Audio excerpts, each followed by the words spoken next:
Бәріңізге сәлем достар, сіздермен бірге Меруерт. Бүгін өзімше сіздерге палау пісіргенімді көрсеткім келіп отыр. Өзім асығып тұрғандықтан дайын болғаннан кейін дұрыстап фото-видеоға түсіре алмадым. Айып етпейсіздер. Палауға жақсы үйлесетін сәбіз бұл әрине сары сәбіз. Сәбізді соломка етіп емес, мына видеодағыдай етіп турап алыңыздар. Әркімнің шөміші, яғни ожауы әртүрлі, бізге ойығырағы керек. Себебі палаудың дәмді шығуының фишкасы оның майының өлшеп құйылуында. Пловқа бір банка күріш салатын болсаңыздар, 2,5-3 шөміш аралығындағы май қажет болады. Қонақтар болғасын мен етті осынша салдым. Негізі пловқа етті көп салудың қажеті жоқ. Азғантай етпен де плов өте дәмді болып шығады. Еттің жан-жағына аударып қызартып қуырып алыңыздар, кейін үстіне жуанын салып тағы да қуырасыздар. Қазанның үстіне кейін сәбізді салыңыздар. Байқауымша кейбіреулер сәбізді палауға көп салмайды.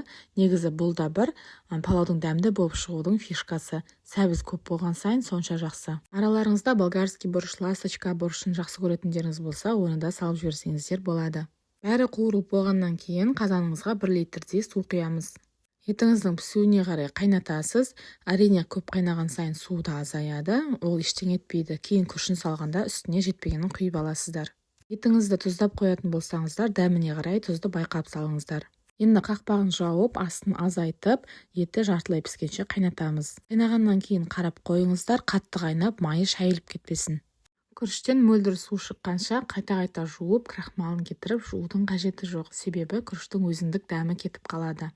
Күріштің бетін осылай тегістеп шығыңыздар, бірақ араластырып, былғап жібермеңіздер. Себебі күріштер дара-дара болмай шығады. Орысша айтқанда рассыпчатый плов болмай қалады. Күріш салып болғаннан кейін менікі сияқты аз болып қалса, бетіне су құйыңыздар. Күріш суға батып тұру керек, яғни бетіндегі суы 1,5-2 сантиметрдей биікте болу керек. Қазанның астын максимально қатты қойыңыздар. Қазан қайнап, күрішінің суы тартылуы керек. Суы тартылғаннан кейін газды азайтыңыз. Палауыңыздың бетін қараңыз, жарылмай қалған күріштері болса, оны жаймен алып аударып жіберуге болады. Әйтпесе кейін тамақты жеген кезде араларында піспей қалған күріштер қатты болып жүруі мүмкін. Күріштері буға жақсы пісу үшін бетіне салафан пакет жапқандарыңыз абзалырақ. Себебі әркімнің қазаны әртүрлі, пісіп жатырған кезде қақпақтың шетінен буы жайлап шығып тұрған болуы мүмкін. Палау жай отта піседі. Тамақтың түбі жабысып қалмайтындай етіп жай қойыңыз. Күрішіңіздің сортына қарай 15-20 минуттан кейін бетін ашып, мен палауды аударамын. Аудару дегеніміз, мысалға, палаудың бетін ашқаннан кейін күріштің ең беткі қабаты құрғақтау болады.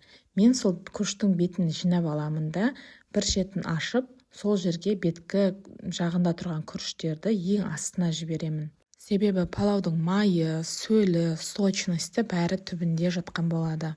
Кейін палаудың басқа жерлерін жер аударған сияқты етіп аударып шығамын. Суын нормада құйсаңыз, палауыңыз шашпа палау, яғни рассыпчатый болып шығады. Егістікте күріш суды көп талап етіп өседі, және күзде күріштің дәндері жинап алынады. Суға тойынған балғын күріштің дәндері тамаққа салған кезде суды аз тартады. Сондықтан күз мезгілінде, қыстың бастапқы айларында алған күріштеріңіз болса, суды аздау құя беріңіздер. Ол көктемге қарай күріш тұрған сайын ылғалдылығы кетіп, суды көп тартатын болады. Егер палау пісіргенде палаудың майын, суын, күріштің өзін өлшеммен салатын болсаңыздар, сіздер жеп жүрген палаудан әлде қайда басқаша дәмдірек болып шығады.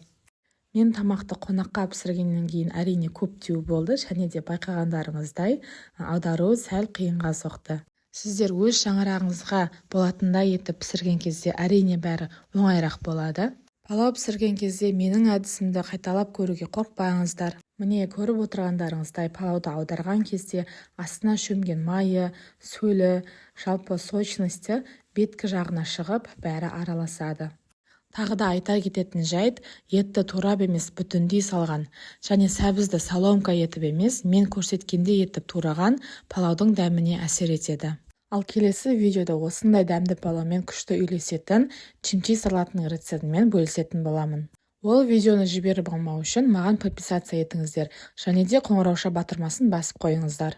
Сіздерге ас болсын, видео ұнаған болса, лайк басып, пікірлеріңізді жазуды ұмытпаңыздар.